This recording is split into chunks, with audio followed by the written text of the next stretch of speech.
Good morning विद्यार्थी मित्रों, केम छो? मजामां छो? आई होप के दरेक विद्यार्थी आगळना विडियो लेक्चरनो व्यवस्थित अभ्यास करेलो छे। बेटा આપણે લાસ્ટ વિડિયો લેક્ચરમાં શેનો અભ્યાસ કર્યો હતો? તો કે આપણે લાસ્ટ વિડિયો લેક્ચરમાં sir CFSE crystal field stabilisation energy એટલે કે CFT ક્રિસ્ટલ ફિલ્ડ થિયરી સ્ફટિક ક્ષેત્રવાદ થિયરી વિશે ચર્ચા કરતા હતા કે જેમાં ડી કક્ષકોમાં જોવા મળતું સ્પ્લિટિંગ, ડી કક્ષકોનું વિભાજન કેવી રીતે થાય છે, लिगेंड જ્યારે એપ્રોચ કરે છે ઓક્ટાહેડ્રલ કોમ્પ્લેક્સમાં ત્યારે કઈ કક્ષકો વચ્ચે અપાકર્ષણ વધુ થાય છે, કઈ કક્ષકો વચ્ચે અપાકર્ષણ ઓછું થાય છે?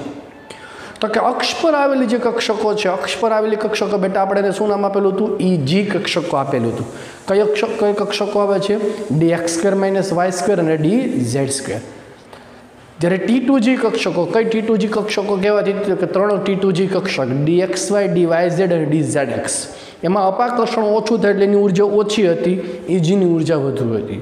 આ બંને વચ્ચે ઉર્જાનો જે અંતર છે ને ડેલ્ટા તરીકે ઓળખવામાં આવે છે. ડેલ્ટા O ફોર ઓક્ટાહેડ્રલ, જે hc/λ સૂત્ર વડે તમે નક્કી કરી શકો છો કેટલી ઉર્જા એબ્સોર્બ કરે છે અથવા રિલીઝ કરે છે તેને આધારે. અને CFSE છે નક્કી કરવા માટેનું સૂત્ર તમને મેં આગળ લાસ્ટ વિડિયો લેક્ચરમાં કરાવેલું છે, જેને લઈને એટલા બધા MCQ કે પ્રશ્ન પૂછાતા નથી, પણ આપણને ખબર પડવી જોઈએ. અને એમાં પછી આપણે વાત કરી હતી કે હવે જ્યારે ઇલેક્ટ્રોન જે છે એ ગોઠવણી થાય છે T2G અને EGમાં ઇલેક્ટ્રોનની ગોઠવણી થાય તો 3 ઇલેક્ટ્રોન સુધી વાંધો નથી આવતો, કારણ કે T2Gમાં 3 ઇલેક્ટ્રોન જાય. પણ ચોથો ઇલેક્ટ્રોન આવે ત્યારે બે પોસિબિલિટી થતી હતી. કઈ બે પોસિબિલિટી થતી હતી બેટા? તો કે એક T2G4 EG0 એટલે T2Gમાં યુગ્મીકરણ થાય, અને બીજી તો કે અયુગ્મિત રહેવાનો પ્રયત્ન કરે T2G3 EG1. અયુગ્મિત રહેવાનો પ્રયત્ન કરે એટલે ઊંચી સ્પિન જે છે, ભ્રમણ એની ઊંચી જોવા મળે, કારણ કે અયુગ્મિત ઇલેક્ટ્રોનની સંખ્યામાં વધુ જોવા મળશે, જ્યારે આમાં વધુ જોવા મળે નહીં. યુગ્મીકરણ થશે કે નહીં થાય એનો આધાર એ યુગ્મીકરણ માટેની ઉર્જા, જેને આપણે P વડે દર્શાવેલું છે, તેની આધારે દર્શાવાય છે. અને આ ડેલ્ટા ઓની કિંમત જે છે એ ડેલ્ટા ઓની કિંમતને આધારે લિગેન્ડોની પ્રબળતાની એક શ્રેણી તૈયાર થાય છે, જેને આપણે સ્પેક્ટ્રોકેમિકલ શ્રેણી કીધી છે. અને લાસ્ટ વિડિયો લેક્ચરમાં તમને મેં એવું કીધું હતું કે આપણે આ સ્પેક્ટ્રોકેમિકલ શ્રેણી આ વિડિયો લેક્ચરમાં શીખવાની છે, કીધું હતું ને? તો એ હવે આપણે શીખવાનું છે. પણ એની પહેલાં આપણે હવે એકવાર વાત કરી લઈએ છીએ. જે રીતે અષ્ટફલકીય સંકીર્ણ માટે આપણે CFSE વાત કરી, એવી જ રીતે હવે આપણે વાત કરવાની છે ચતુષ્ફલકીય સંકીર્ણ માટે. બેટા બરાબર છે? જો ચતુષ્ફલકીય સંકીર્ણ માટે જોઈએ એની પહેલાં ફટાફટ વિદ્યાર્થીઓ જે કાલનો વિડીયો લેક્ચર નથી જોયો અથવા તો કાલના વિડીયો લેક્ચરનું રિવિઝન નથી મળ્યું, બેટા હું રિક્વેસ્ટ કરું છું કે દરેક વિદ્યાર્થી અત્યારે વિડીયો પોઝ કરો અને કાલનું આપણે જે CFT થિયરી ડી ઓર્બિટલ માટે મેં તમને જે કરાવેલી છે એનું એકવાર રિવિઝન કરી જાઓ, જેથી કરીને આજે કોઈ તકલીફ પડે નહીં. ઓકે, ચાલો તો ટાઇટલ આપણે આપશું સૌપ્રથમ સમચતુષ્ફલકીય સંકીર્ણમાં ડી કક્ષકોનું વિભાજન. સમચતુષ્ફલકીય સંકીર્ણમાં ડી કક્ષકોનું વિભાજન જોવાનું છે. તો સમચતુષ્ફલકીય સંકીર્ણમાં સમચતુષ્ફલકીય સંકીર્ણમાં ડી કક્ષકોનું વિભાજન, ડી કક્ષકોનું વિભાજન એ અષ્ટફલકીય સંકીર્ણો કરતા વિરુદ્ધ એટલે કે ઉલટું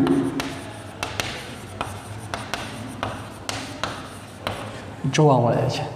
ઉલટું જોવા મળે છે મીન્સ કે જેવી રીતે આપણે કાલે આગળ વાત કરી હતી કે ડી કક્ષકોમાં ઓક્ટાહેડ્રલ કોમ્પ્લેક્સમાં ડી કક્ષકોનું જ્યારે વિભાજન થાય ત્યારે બેટા જે અક્ષ પર આવેલી કક્ષકો છે, કારણ કે એમાં કાલે વાત કરી હતી કે લિગેન્ડ જે છે બેટા એપ્રોચ જે કરે છે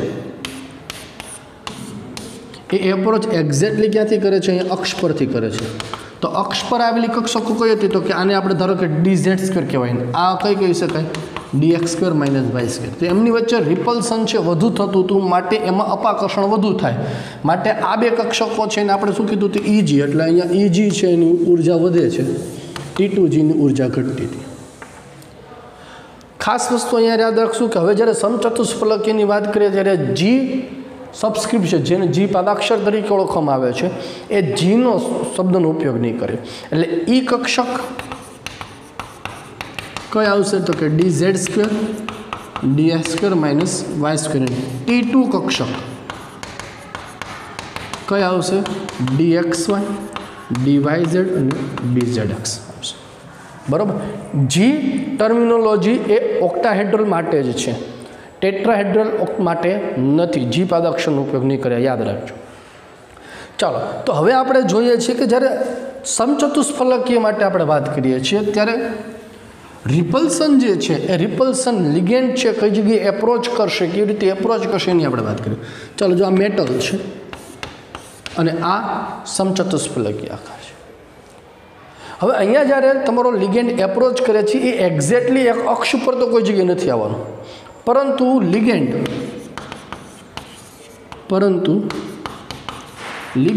એ T2 કક્ષકોની પાસે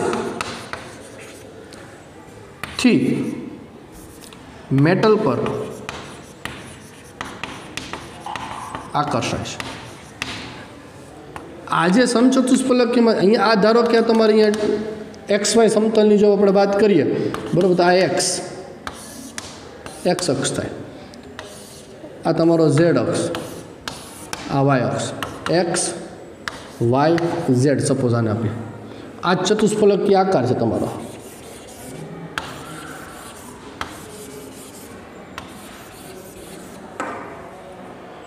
તો તમે જ્યારે 3 ડાયમેન્શનલી જુઓ છો ત્યારે કોઈ અક્ષ ઉપર એપ્રોચ નથી કરતા, પણ સમતલની વચ્ચે, એટલે સમતલની વચ્ચે કઈ કક્ષો કહો તો કે XY YZ ZX. પણ એક્ઝેક્ટલી આ ધારો કે તમારો XY સમતલ છે, આ XZ સમતલ છે, તો અહીંયા આ છે તમારો XY સમતલ. તો સમતલ પર નથી આવતા. જો સમતલની વચ્ચે જે કક્ષકો છે આ XZ કક્ષક થઈ કહેવાય. આ લિગેન્ડ એપ્રોચ કરે છે આ બાજુથી, જો અહીંથી એપ્રોચ કરે છે. અક્ષ તમારી અહીંયા છે એટલે એની નજીકથી. ઓક્ટાહેડ્રલમાં કેમ થતું હતું, એક્ઝેક્ટલી સામેની બાજુથી રિપલ્સન કરતું હતું. અહીંયા સામેની બાજુ નથી આવતું, અહીંયા એની નજીકથી આ મેટલ ઉપર આકર્ષણ. એટલે અહીંયા CFSE વેલ્યુ જે છે, અપાકર્ષણ છે, એ ઓક્ટાહેડ્રલની સાપેક્ષમાં મિનિમમ ઓછું થશે. કેમ ઓછું થશે તો કે ઓક્ટાહેડ્રલમાં લિગેન્ડ જ્યારે એપ્રોચ કરતો હતો એક્ઝેક્ટલી અક્ષ પર જ થતો હતો, એટલે અક્ષ પર જ તમારી એક કક્ષક આવેલી હોય ને અહીંયા મેટલ, એટલે એમની વચ્ચે રિપલ્સન વધુ થતું. જ્યારે અહીંયા શું છે, એક્ઝેક્ટલી અક્ષ પર નથી થતું, પણ જે XY અથવા તો T2 જે કક્ષકો છે, એક્ઝેક્ટ કક્ષક છે, આ DXZ કક્ષક થઈ કહેવાય. અને લિગેન્ડ એપ્રોચ કરે છે એનાથી, એટલે એની પાસેથી નથી, એક્ઝેક્ટલી એની સામેથી નથી કરતું. બરાબર. તો અહીંયા યાદ રાખવાનું કે જે અક્ષ છે DXY DYZ અને DZX કક્ષકોના લગભગ 58 ડિગ્રી ના ખૂણાથી મેટલ સાથે, એટલે સમચતુષ્ફલકીયનો જે ખૂણો છે 109 ડિગ્રી અને 28 એના અડધા, 109 ડિગ્રી અને 28 મિનિટ એના અડધા જે થાય 54 ડિગ્રી અને 44 મિનિટ. એટલે અહીંયા લિગેન્ડ જે એપ્રોચ કરશે એ આની સાથે 54 ડિગ્રી અને 44 મિનિટના ખૂણાથી એપ્રોચ કરશે. અક્ષ DXY DYZ અને DZX કક્ષકો છે એની સાથે લિગેન્ડ જે મેટલ સાથે જોડાશે તેમની વચ્ચે 54.44 ડિગ્રી ઉપર જોડાશે. પહેલામાં ઓક્ટાહેડ્રલમાં એક્ઝેક્ટલી સેમ ડાયરેક્શનમાં હતું, લંબાકર્ષણ વધુ હતું બેટા. અહીંયા એક્ઝેક્ટલી સામે નથી, એની સાથે આની સાથે 54.44 મિનિટના એંગલથી જોડાય છે. એટલે રિપલ્સન થાય છે, પણ કેવું થાય છે, ઓક્ટાહેડ્રલ કરતાં ઓછું થાય છે. કેટલું ઓછું થાય છે તો કે ભાઈ એના માટે વેલ્યુ તમને આપેલી છે ડેલ્ટા T = 4/9 ડેલ્ટા O. ઓક્ટાહેડ્રલ માટે જેટલી વેલ્યુ હોય એના કરતાં 4/9 ટેટ્રાહેડ્રલની થાય. 4/9 ટેટ્રાહેડ્રલ છે. બરાબર છે. તો આ એક વેલ્યુ તમારે યાદ રાખવાની કે ડેલ્ટા T = 4/9 ડેલ્ટા O.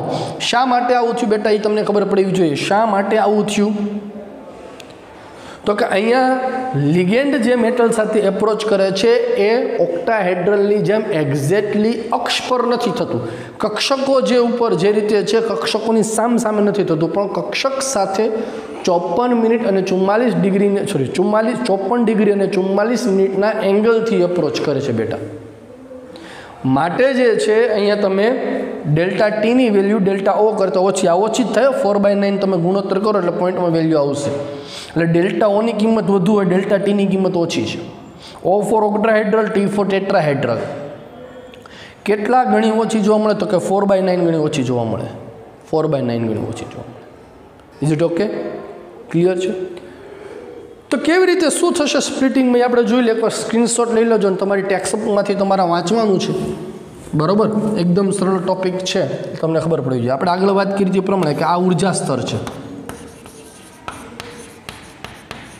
ઉર્જા સ્તર મેટલ સાથે ગોલીય સમિતિ ધરાવતી વિદ્યુત ક્ષેત્ર જ્યારે લાગુ પાડવામાં આવે ત્યારે 5 ડી કક્ષકો છે એની ઉર્જામાં વધારો થાય। પણ હવે જ્યારે આ મેટલ સાથે लिगेंड समचतुष्फलकीय रीते जोड़ाय छे त्यारे डी कक्षकोनुं स्प्लिटिंग थाय छे अने स्प्लिटिंग थाय त्यारे केवुं थाय छे तो के आना अष्टफलकीय करता ऊंधुं थाय छे। अष्टफलकीयमां शुं थतुं तो ईजी नी ऊर्जा वधु हती, T2G नी ऊर्जा ओછી हती, ज्यारे आमां शुं थशे T2 नी ऊर्जा वधु अने ईजी नी ओછી, कारण के T2 साथे अपाकर्षण थवानुं छे એટલે DXY DYZ DZX જ્યારે અહીંયા આવશે DX² - Y² DZ² આવશે, બરાબર છે। તો આ સમચતુષ્ફલકીય સંકીર્ણમાં જોવા મળતું સ્ફટિક ક્ષેત્રનું વિભાજન જ્યારે પૂછાય ત્યારે આટલી જ વસ્તુ તમારે લખવાની છે। પહેલી વસ્તુ તો કે ભાઈ અષ્ટફલકીય કરતાં ઓછી હોય છે, બીજી વસ્તુ કેટલા ગણી ઓછી હોય છે, તો કે આપણે હમણાં વાત કરીએ પ્રમાણે કે ડેલ્ટા T = 4/9 ડેલ્ટા O। ત્યાર પછી શું લખવાનું છે તો કે ત્યાર પછી જી પાદાક્ષરનો ઉપયોગ કરવામાં આવતો નથી, ત્યાર પછી આ ડાયાગ્રામ। આ તમારી સમજણ માટે મેં તમને દર્શાવ્યું છે કે આની જરૂરિયાત નથી। થિયોરિટિકલ પ્રશ્ન જ્યારે પૂછાય ત્યારે આટલી જ વસ્તુની જરૂરિયાત છે। ક્લિયર છે? તો આ સમચતુષ્ફલકીય સંકીર્ણમાં જોવા મળતું સ્ફટિક ક્ષેત્ર વિભાજનની વાત। હવે આપણે જે વાત કરવાની છે મેં તમને કીધું છે એ પ્રમાણે સ્પેક્ટ્રોકેમિકલ શ્રેણી એ યાદ રાખવા માટેની કી જે છે, ચાવી છે, તમારે તમને લખાવી છે એ યાદ રાખશું, જેથી કરીને તમારે જ્યારે કોઈ પણ लिगेंड आम तो जनरली जे छे तमारे लिगेंड प्रबल कया छे निर्बल कया छे तमारे आम ज याद रहेशे प्रेक्टिस करवाथी। आपणे वात करी छे एमोनिया छे, साइनाइड छे, कार्बोनिल छे, आ बधा प्रबलमां आवे, हेलोजन छे ए बधा निर्बलमां आवे छे।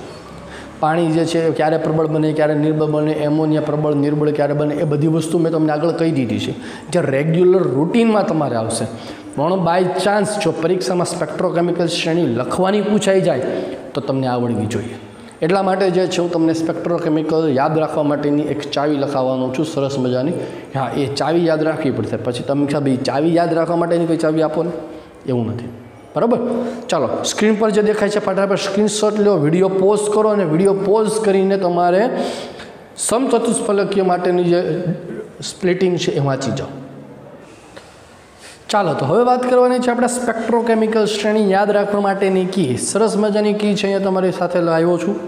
આ કી જે છે એમાં લગભગ જેટલા જરૂરી છે બધા લિગેન્ડનો મેં અહીંયા સમાવેશ કરી લીધેલો છે। અમુક લિગેન્ડ છે તમારી ટેક્સ્ટ બુકમાં જે આપેલું એમાં કદાચ આમાં ન આવેલું હતો તો તમે બીજી જગ્યાએ જ્યારે રેફર કરો ત્યારે અમુક લિગેન્ડ ન આવેલા, પણ જે ઓલમોસ્ટ યુઝફુલ છે બધા જ લિગેન્ડ આમાં આવી ગયા છે। એટલે આ જ કીને લઈને તમે જ્યારે પરીક્ષામાં પ્રશ્ન પૂછાય છે ઘણીવાર કે સ્પેક્ટ્રોકેમિકલ શ્રેણી વિશે ટૂંક નોંધ લખો, તો પહેલો પ્રશ્ન કે સ્પેક્ટ્રોકેમિકલ શ્રેણી તૈયાર કેમ થાય, કેવી રીતે થાય છે? તો કે આપણે વાત કરી પ્રમાણે કે ડેલ્ટા ઓને આધારે CFSE વેલ્યુ જે છે એના પરથી આપણે ડેલ્ટા ઓની વાત આપણે કરી હતી કાલે। ડી અષ્ટફલકીય લિગેન્ડોમાં જે વિભાજન થાય એના માટે વિભાજન દરમિયાન જતી ઉર્જા ડેલ્ટા ઓ, એ ડેલ્ટા ઓના ચડતા ક્રમને આધારે લિગેન્ડોની જે શ્રેણી તૈયાર થઈ એને કહેવાય સ્પેક્ટ્રોકેમિકલ શ્રેણી। જેમ શ્રેણીમાં છેલ્લે જાઓ એમ ડેલ્ટા ઓ એનો વધુ હશે પ્રબળ લિગેન્ડ કહેવાય। તો યાદ રાખવા માટેની કી જે છે અહીંયા સરસ મજાનું વાક્ય છે યાદ રાખવાનું છે। શું છે તો કે इन बहारों से सचिन कल फूल नहीं उतरे। पहली वस्तु पहली લીટી કઈ યાદ રાખવાની છે? इन बहारों से सचिन कल फूल नहीं उतरे। શું યાદ રાખવાનું છે? ફરીવાર કહું છું, इन बहारों से सचिन कल फूल नहीं उतरे। आ याद रखो एटले पहली वीक लिगेंड जे छे ए वीक लिगेंडोनी श्रेणी तमारी तैयार थई गई। कोना माटे तैयार थई गया तमारी वीक लिगेंडोनी निर्बल। शू याद रखवानुं छे जो in for I minus iodide बहारो से Br माइनस बहारो Br माइनस से फॉर S-2 सचिन सचिन नो S C नो C N नो N स फॉर S ची फॉर C न फॉर N SCN-1 इन बहारों से सचिन कल Cl-1 फूल F-1 नहीं NO3-1 आम तमे NO3-1 पण लई शको ने N-3 नाइट्राइड पण लई शको। आ बने लगभग ऊर्जा आसपास ज आवशे NO3-1 तो N-3 नहीं उतरे उतरे no you for urea.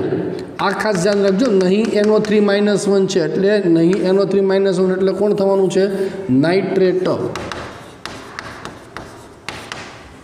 Nitrate बराबर है NO3-1 आ बॉर्डर लाइन OH-1 अथवा तो H2 बने लगभग सरखी हशे वच्चे मैं मूकी दीधो है OH-1। हवे जे बधा छे आ पाछा स्ट्रोंग लिगेंड अने स्ट्रोंग लिगेंड माटेनी नवी की हूँ तमारी साथे लाव्यो छुं। ए शू नशा हुआ गली में नशा हुआ गली में साइलेंट है एने रिलेटेड कोई लिगेंड नहीं है। अम्मा पीकर पछी जे छे घणा बधा लिगेंड एकी साथे छे एटले मैं एने एम ज वर्ड आपी दीधुं छे एंडीफेनिट। अम्मा पीकर एंडीफेनिट आनुं कोई बहुत प्रोपर वर्ड नहीं बनतो એટલે मैं बनाव्यो नहीं पण याद राखवा माटे शुं कीधुं एंडीफेनिट एंडीफेनिट।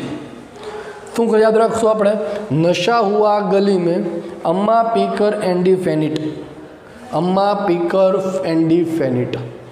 नशा हुआ बराबर नशा तो शू याद रखशु NCS-1 आ SCN-1 आ NCS-1 हुआ माथी H+1 एसिडिक लिगेंड कोई होय एमांथी H+1 जो खाली प्राप्त थतो H+1 अथवा तो H3O+1 पण लखी शको चाले। H+1 गली में GLY एटले के ग्लाइसेनेटो बराबर याद छे ने GLY ग्लाइसेनेटो ऋण उद्भारित में साइलेंट है रिलेटेड कोई लिगेंड नहीं। अम्मा एटले के एमोनिया NH3 अम्मा एटले NH3। पीकर मांथी PY खाली PY एटले के पीरिडिंग शुं थशे पीरिडिंग। हवे एंडीफेनिट एमां 3 लिगेंड जे 4 लिगेंड नो समावेश थई गयो छे। जो एनडी मांथी पहेला लेवानुं छे EN एनडी मांथी पहेला शुं लेवानुं छे EN एटले तमने खबर छे इथिलीन डायएमाइन इथिलीन डायएमाइन इथेन 1,2 डायएमाइन पण जेने आपणे कहीए छे। पछी लेवानुं छे DI EN पछी लेवानुं छे DI PY डायफिनाइल जेने डायपिरिडिन डायपिरिडिन जे तमारे बहु ओछो यूज में आवशे पण कदाच कोई जगह आ पिरिडिन छे PY एटले पिरिडिन DIPY डायपिरिडिन कोई जगह आई जाए। पछी लेवानुं छे PHEN तो PHE एने शुं कहेशुं फिनान्थ्रीन एने आपणे कहेशुं फिनान्थ्रीन। जो कोई जगह जो आ बे तमारे लगभग कोई जगह आवशे ने तमारे सिलेबस में अत्यारे नथी कोई जगह डायपिरिडिन ने फिनान्थ्रीन आ बे लिगेंड तमारामां नथी आव्या पण कदाच जो कोई जग्याए एना वर्ड्स आवशे PHE तो फिनान्थ्रीन ने DIPY तो डायपिरिडिन स्ट्रोंग लिगेंड छे बेटा। अने NIT एटले शुं थशे नाइट्राइट NO2-1 प्रबल NO3-1 निर्बल याद राखवानुं। अने लास्ट में तो मैं तमने कीधुं छे CN-1 अने CO कार्बोनिल-1 आ लखो एटले तमारी स्पेक्ट्रोकेमिकल श्रेणी आखी कम्प्लीट थई गई छे ने सरल। चलो फरीथी याद करावुं छुं शुं छे इन बहारों से सचिन कल फूल नहीं उतरे। इन बहारों से सचिन कल फूल नहीं उतरे। Week ligand borderline ligand OH-1 H2 अथवा तो H2 बॉर्डरलाइन त्यार पछी स्ट्रोंग लिगेंड नशा हुआ गली में अम्मा पीकर, नशा हुआ गली में अम्मा पीकर एंडी फेनिट, एंडी फेनिट, एंडी फेनिट में फरी वर इन बहारों से, इन एटले I-1 बहारो BR-1 से S-2 सचिन SCN-1 कल CL फूल F-1 नहीं NO3-1 उतरे यूरिया UREA भाई urea borderline a week ligand uh borderline ligand त्यार पछी स्ट्रॉन्ग लिगेंड नशा हुआ गली में नशा NCS-1 हुआ H+1 गली GLY में साइलेंट कोई लिगेंड नहीं अम्मा पीकर अम्मा एटले एमोनिया पीकर एटले पिरिडिन त्यार पछी एंडीफेनिट एंडीफेनिट एंडीफेनिट मांथी शुं लेवानुं छे EN इथेन 1,2 डायमाइन त्यार पछी शुं DI डायपिरिडिन PHE શું લેશું ફેન ફિનાન્થ્રીન અને NIT એટલે નાઇટ્રાઇટ NO2-1 ને CN-1 CO-1 છેલ્લે લખવાનું ભૂલવાનું નથી। તો આ આપણી થઈ ગઈ સ્પેક્ટ્રોકેમિકલ શ્રેણી જે પરીક્ષા માટે ખૂબ અગત્યની છે બેટા। જનરલી મેં તમને કીધું એ પ્રમાણે કે તમારે નવા લિગેન્ડ તો કોઈ નહીં જ આવે, જે આવશે મોટાભાગે કોણ આવશે ત્યાં તો હેલોજન આવશે અથવા તો જે પ્રબળમાં આવશે એમોનિયા આવે છે, સાયનાઇડ આવે છે, કાર્બોનિલ આવી શકે છે, GL ગ્લાયસિન આવી શકે છે। આને સિવાય તમારે લગભગ કોઈ બીજા બેટા લિગેન્ડ આવશે નહીં। એટલે તમારે જ્યારે આગળ વાત કે સંકર્ણ નક્કી કરવું હોય, ચુંબકીય ચાક માત્રા નક્કી કરવી હોય, આ બધી જ વસ્તુ જ્યારે નક્કી કરવી હોય ત્યારે લિગેન્ડની પ્રબળતા જોવી જરૂરી છે। અને લિગેન્ડની પ્રબળતા જ્યારે જોવાની જ વાત આવે ત્યારે તમને પ્રબળ લિગેન્ડ ને નિર્બળ લિગેન્ડ કોણ એ ખબર પડવી જોઈએ। તો એના માટે મેં તમને કીધું કે હેલોજન છે, વીક લિગેન્ડ છે, સાયનાઇડ, કાર્બોનિલ, એમોનિયા પ્રબળ લિગેન્ડ છે, H2O ક્યારે પ્રબળ ક્યારે નિર્બળ રહી શકે, બધી વાત તમને આગળના વિડીયો લેક્ચરમાં તમને કરેલી છે। આટલું યાદ રાખશો એટલે તમને એને રિલેટેડ ક્વેશ્ચન સોલ્વ કરવામાં કોઈ તકલીફ નહીં પડે। પણ જ્યારે થિયોરિટિકલ પ્રશ્ન પૂછાય, લગભગ પૂછાયેલો હોતો છે આગળ કે સ્પેક્ટ્રોકેમિકલ શ્રેણી વિશે ટૂંકનું લખો બેટા, ત્યારે આ તમારે લખવી જરૂરી છે। તો શ્રેણી તમને ત્યારે જ યાદ રહેશે કે જ્યારે તમે આ રીતે ચાવી યાદ રાખો છો। શું છે ચાવી? ફરીવાર યાદ કરાવી દઉં છું। ઇન બહારો સે, ઇન ફોર I-, બહારો સે સચિન કલ ફૂલ નહીં ઉતરે, फूल नहीं उतरे I-, BR-, S-2 SCN CL F NO3 urea borderline OH-1 H2O working as a strong and as a weak. क्यारे स्ट्रॉन्ग क्यारे वीक तमने कीधुं छे। नशा हुआ गली में अम्मा पीकर एंडीफेनिट, नशा NCS-1 हुआ H+1 गली GLY अम्मा एमोनिया पीकर पिरिडिन एंडीफेनिट EN diphenyl phenanthrene and nitrate. Okay અને છેલ્લે CN-1 કોબાલ્ટ લખવાનું ભૂલવાનું, કાર્બોનિલ સોરી કોબાલ્ટ નહીં, કાર્બન લખવાનું ભૂલવાનું નહીં। ક્લિયર છે? તો આ તમારો પ્રશ્ન સ્પેક્ટ્રોકેમિકલ શ્રેણી જે છે એને લઈને પ્રશ્ન પૂરો છે। હવે વાત આપણે કરવાની છે કાલે જે જોયું તો આપણે CFSE ફોર ઓક્ટાહેડ્રલ જે છે એની આપણે કાલે વાત કરી હતી, એમાં સૂત્ર આપણે જોયું હતું। તો આ CFSEની વેલ્યુ કઈ કઈ બાબત ઉપર આધાર રાખે છે એને લઈને અમુક MCQ તમને પરીક્ષામાં અને તમારી વર્કશીટમાં આપેલા છે, એ કેવી રીતે પ્રશ્ન પૂછાય એની ચર્ચા આપણે કરવાની છે। એની પહેલાં ફટાફટ સ્ક્રીન પર જે દેખાય છે એનો સ્ક્રીનશોટ લઈ લો અને આપણે આગળ હવે વાત કરીએ। ચાલો તો સ્ક્રીનશોટ દરેક વિદ્યાર્થી મિત્ર, ચાલો હવે વાત કરવાની છે CFSEની અસર કરતા પરિબળ। એ તમારી ટેક્સ્ટ બુકમાં બેટા નથી આપેલું, બરાબર? એટલે એ ટોપિક તમારી GNET માટે અગત્યનો ટોપિક બની રહી। तो टाइटल આપણે આપશું CFSE ને અસર કરતા પરિબળો અથવા તો સ્થાયીતા અચળાંક।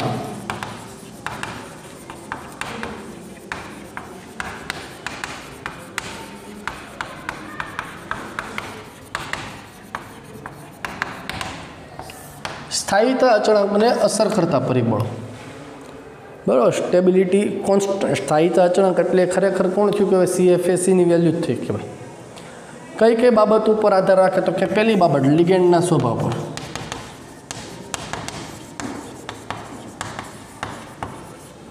લિગેન્ડના સ્વભાવ પર। જેમ પ્રબળ લિગેન્ડ તેમ ડેલ્ટા O વધુ, निर्बल लिगेंड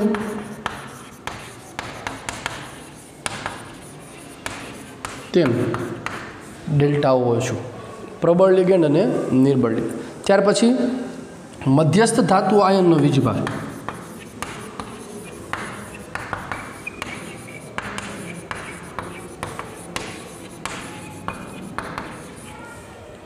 મધ્યસ્થ ધાતુ આયનનો વીજભાર. જેમ ધાતુ આયનનો વીજભાર વધુ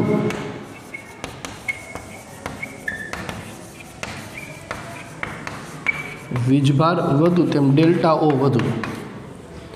જેમ મધ્યસ્થ ધાતુ આયનનો વીજભાર વધુ એમ ડેલ્ટા ઓ વધુ. અને ત્રીજું ધાતુ આયનનું કદ.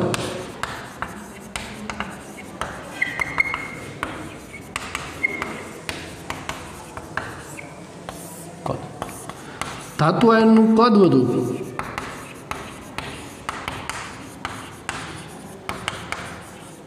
તેમ ડેલ્ટા ઓ વધુ. એટલે પ્રથમ સંક્રાંતિ શ્રેણીના તત્વો કરતાં દ્વિતીય સંક્રાંતિ શ્રેણી માટે CFSE વેલ્યુ હતું અને દ્વિતીય કરતાં તૃતીય સંક્રાંતિ શ્રેણીના તત્વો માટે CFSE વેલ્યુ હતું. એટલે પહેલી વસ્તુ આપણે શું જોશું, લિગેન્ડ પ્રબળ છે કે નિર્બળ. હવે જો પ્રબળ કે નિર્બળ હોય તો ત્યાર પછી આપણે કદ જોશું, કદ પછી વીજભાર જોશું. એટલે મારે ક્રમ ખરેખર ચેન્જ કરવો પડશે. આ બીજું જોશું ને ત્રીજું જોશું. જ્યારે તમને નીચેનામાંથી કોની CFSE વેલ્યુ વધુ હશે અથવા તો કોના માટે સ્થાયીતા અચળાંક વધુ હશે એવો પ્રશ્ન જ્યારે પૂછાય ત્યારે પહેલું પેરામીટર આપણે કોણ જોશું બેટા, તો કે લિગેન્ડ પ્રબળ છે કે નિર્બળ. હવે જો બંને લિગેન્ડ પ્રબળ હોય તો પછી શું જોશું, કદ કોનું વધુ છે. અને કદ પછી આપણે જો કદ સમાન હોય તો પછી શું જોશું, આપણે વીજભાર જોવાનો રહેશે. ઓકે, આ વસ્તુને લઈને જે છે MCQ કઈ રીતે પૂછાય છે હવે એની મારે તમને પ્રેક્ટિસ કરાવવાની છે બેટા. MCQની પ્રેક્ટિસ કરશો એટલે કોન્સેપ્ટ તમારો એકદમ ક્લિયર થઈ જશે. ક્લિયર? આપણે થોડાક MCQ જોશે એટલે આપણે ખ્યાલ આવશે. ચાલો હવે થોડાક MCQ જે છે MCQની આપણે પ્રેક્ટિસ કરીએ જેથી કરીને તમારો કોન્સેપ્ટ વધુ ક્લિયર થાય. પહેલો MCQ તમને આપ્યો છે, નીચેના પૈકી શેમાં મહત્તમ CFSE જોવા મળે છે. નીચેનામાંથી શેમાં મહત્તમ CFSE જોવા મળે છે. બરાબર. તમારે પહેલી વસ્તુ શું જોવાની, તો કે બધા જે તમે અહીંયા જુઓ છો કે ટેટ્રાહેડ્રલ છે. બરાબર. CFSE છે કઈ બાબત ઉપર આધાર રાખે છે, તો કે CFSE લિગેન્ડના સ્વભાવ ઉપર આધાર રાખે. પ્રબળ લિગેન્ડ હોય તો એના માટે CFSEની વેલ્યુ પ્રબળ હશે. તો પહેલી વસ્તુ તમારે શું જોવાની રહે બેટા, તો કે પ્રબળ લિગેન્ડ કોણ છે. મેટલ, સેન્ટ્રલ મેટલ તમારે ફિક્સ છે ઝિંક. લિગેન્ડ જો અહીંયા એમોનિયા છે, હાઇડ્રોક્સી છે, H2O છે અને સાયનાઇડ છે. પ્રબળ લિગેન્ડ કોણ થાય, સાયનાઇડ. તો what is your answer, ZnCN4 -2. ચલો નેક્સ્ટ, નીચેના પૈકી કયા સંકીર્ણમાં સ્ફટિક ક્ષેત્ર સ્થિરતા ઉર્જા 0 હશે. CFSE વેલ્યુ 0 કેમ હશે, AIPMT 2014માં પૂછાઈ ગયેલો પ્રશ્ન. કાલના વિડીયો લેક્ચરમાં બેટા તમને મેં વાત કરી હતી કે C5, D5 અને D10 માટે CFSE વેલ્યુ જે છે 0 થાય. C5 કે D5 કે D10 માટે CFSE વેલ્યુ કેવી થવાની, 0. તો તમારે જોવાનું શું, તો કે અહીંયા ઇલેક્ટ્રોન રચના કયા પ્રકારની થાય છે. NiH2O6 નિકલ +3 છે બેટા, નિકલ +3. નિકલ +3ની ઇલેક્ટ્રોન રચના જુઓ. નિકલ એટલે પરમાણુ ક્રમાંક કેટલો થવાનો છે, તો કે પરમાણુ ક્રમાંક 28. ઇલેક્ટ્રોન રચના શું થવાની છે, argon 4s2 3d8. Nickel +3 2 electron 4sમાંથી જાય, 1 ઇલેક્ટ્રોન અહીંથી લે D7, આની 0 ન થાય. ત્યાર પછી FeH2O6 એટલે Fe+3 છે બેટા, Fe+3. FeZ બરાબર કેટલા થાય, 26. ઇલેક્ટ્રોન શું થવાની છે, આર્ગોન 4s2 3d6.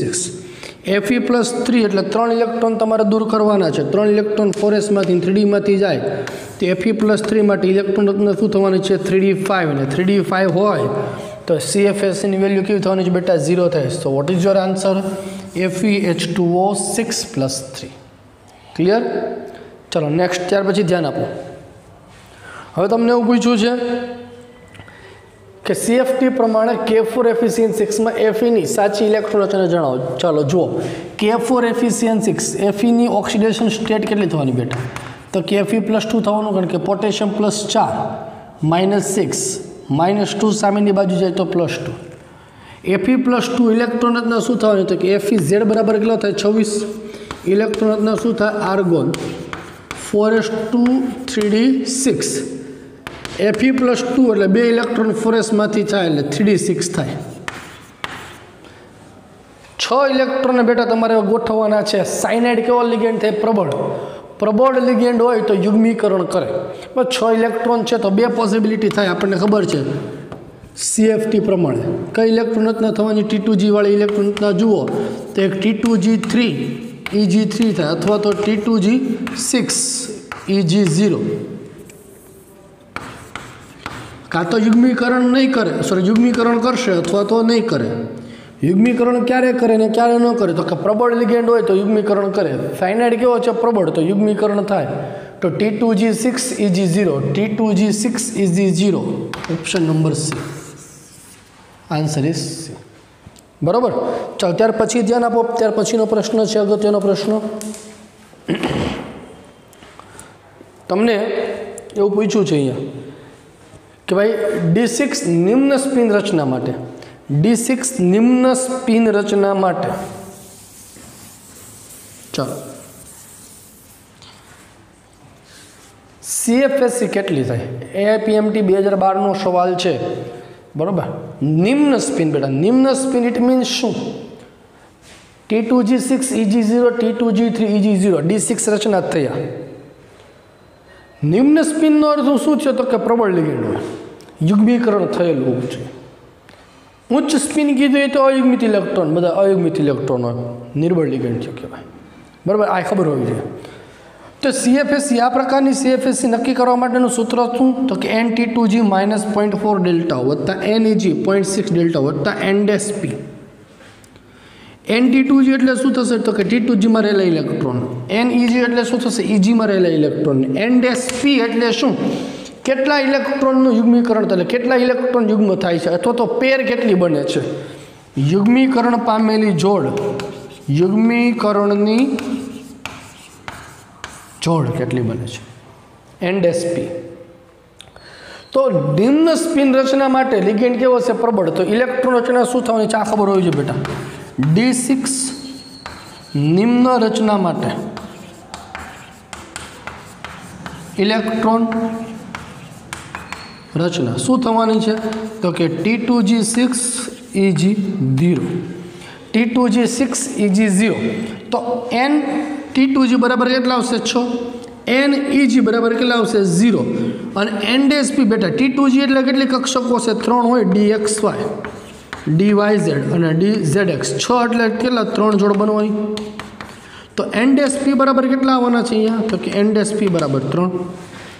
ચાલો તો સૂત્રમાં મૂકો CFSE બરાબર N T2G બરાબર કેટલા આવશે? 6 ગુણ્યા -0.4 डेल्टा O वत्ता NEG number of electron in EG કેટલા આવશે? 0, 0 × 0.6 डेल्टा O એટલે 0 વત્તા NDSP કેટલી જોડ બને છે બેટા? તો કે 3 જોડ બને છે।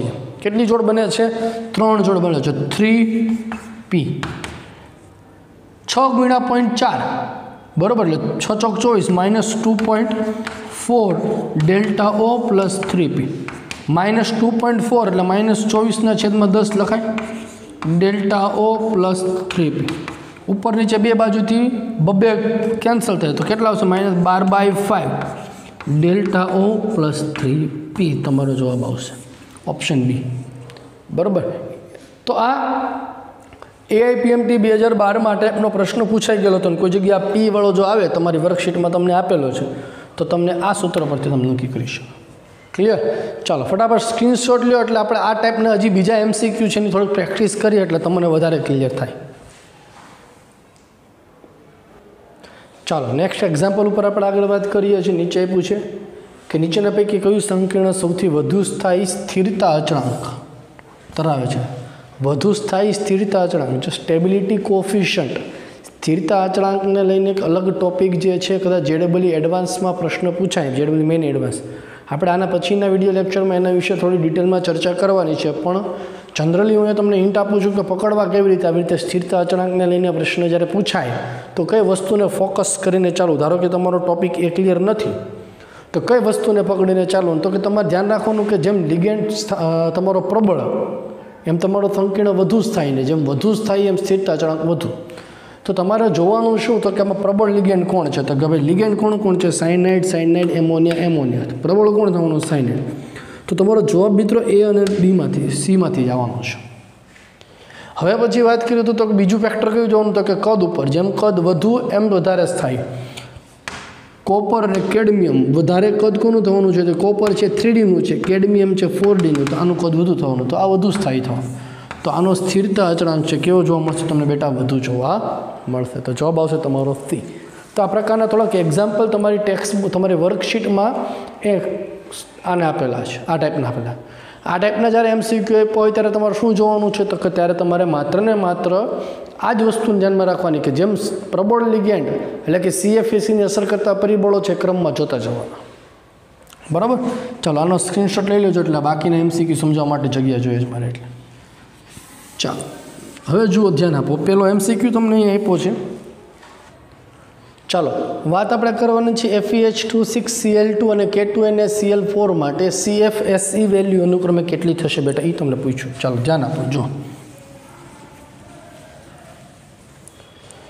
FeH2O6 એટલે Fe+2 અહીંયા ઓક્સિડેશન સ્ટેટ થવાનું છે. Fe+2 એટલે ઇલેક્ટ્રોન રચના એની કેવી થવાની છે? તો કે ભાઈ આર્ગોન 3d6 ટાઈપની થવાની છે. 6 ઇલેક્ટ્રોનને ગોઠવવાના છે. H2O તમારો અહીંયા કેવો છે? તો કે H2O છે નિર્બળ લિગેન્ડ. 6 ઇલેક્ટ્રોન ઓક્ટાહેડ્રલ માટે તમે ગોઠવો તો તમને ખબર છે કે ભાઈ T2G અને એની ઉપર આવશે EG. T2Gની 3 કક્ષકો DXY, DYZ, DZX. EGમાં DX2 - Y2, DZ2. પેલા 3 ઇલેક્ટ્રોન સુધી વાંધો ન આવે. ચોથો ઇલેક્ટ્રોન યુગ્મીકરણ કરશે કે નહીં લિગેન્ડ ઉપર આધાર રાખે. લિગેન્ડ કેવો છે? નિર્બળ, એટલે યુગ્મીકરણ જે છે નહીં કાંઈ, અયુગ્મીકરણ પસંદ કરશે. ચોથો અને પાંચમો. છઠ્ઠો ઇલેક્ટ્રોન છે ફરી પાછો ક્યાં આવવાનો છે? અહીંયા. તો FeH2O6Cl2 માં Fe+2 ની બેટા ઇલેક્ટ્રોન રચના શું થઈ? તો કે T2G4Eg2.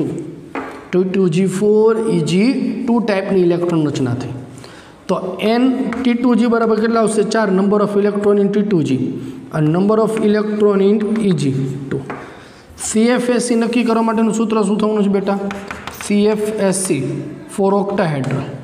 બરાબર? ઓક્ટાહેડ્રલનો O જે છે લખો છે આપણે. તો શું થશે? -0.4 NT2G plus 0.6 NEG delta O. બરાબર? -0.4 NT2G plus 0.6 NEG delta O. ચાલો number of electron in T2G કેટલા આવશે? 4. તો 0.4 × 4 પ્લસ નંબર ઓફ EG કેટલા આવશે? 2. 0.6 × 2 ડેલ્ટા O. 4 × 4 એટલે ચોકે 16, 1.6. 6 દૂને 12, 1.2 ડેલ્ટા O. -1.6 પ્લસ 1.2 એટલે કેટલા આવવાના છે? -0.4 ડેલ્ટા O. -0.4 ડેલ્ટા O એટલે 2 ઓપ્શન થાય, ઓપ્શન 1 અને ઓપ્શન 2. હવે જોવાનું છે તમારે બેટા નિકલ માટે. કોના માટે? નિકલ. ટેટ્રાહેડ્રલ કોમ્પ્લેક્સ છે. કોણ છે? ટેટ્રાહેડ્રલ.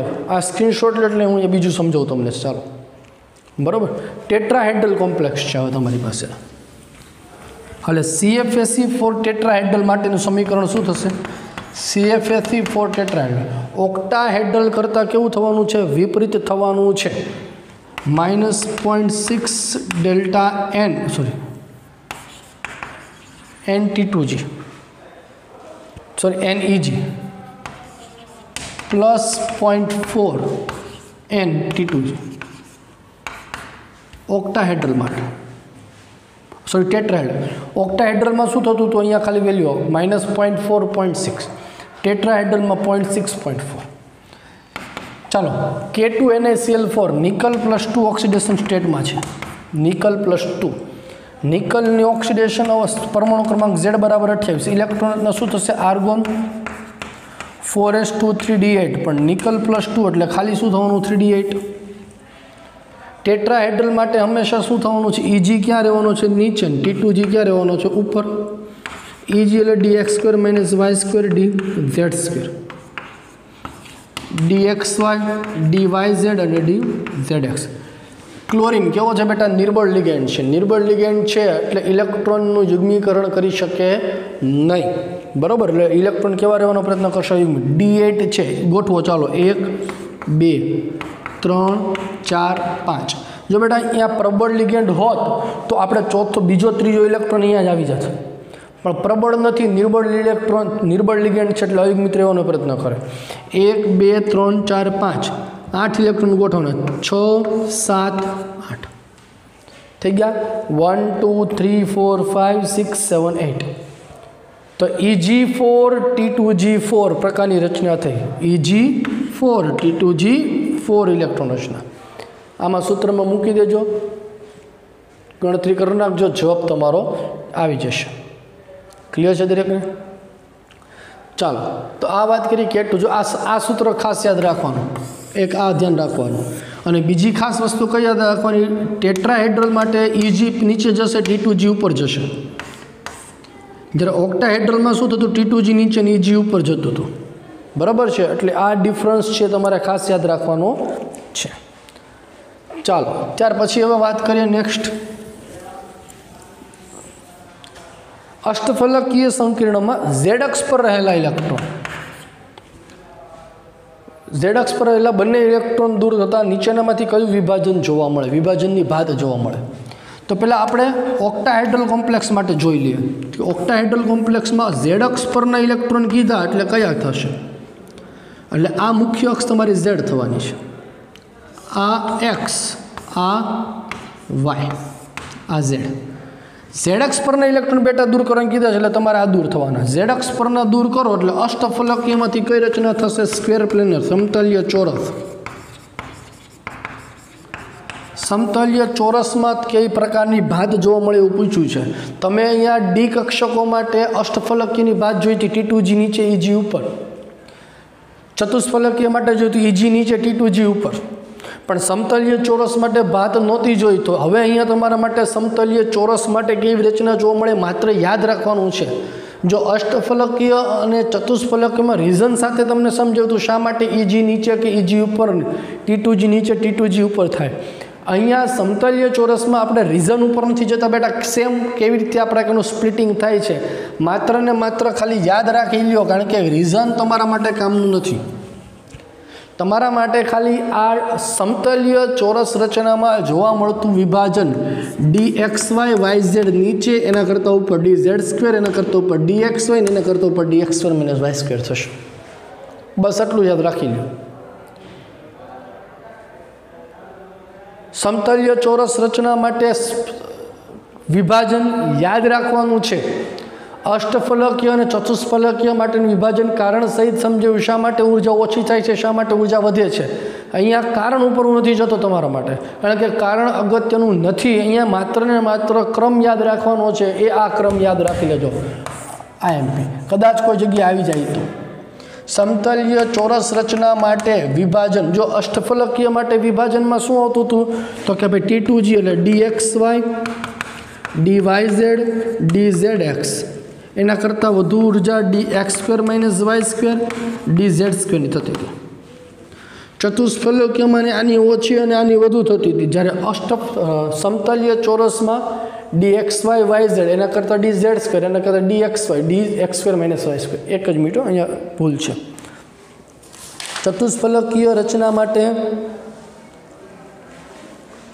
DXZ अने YZ sorry DXZ YZ DZ² DX अहीं आपेलो छे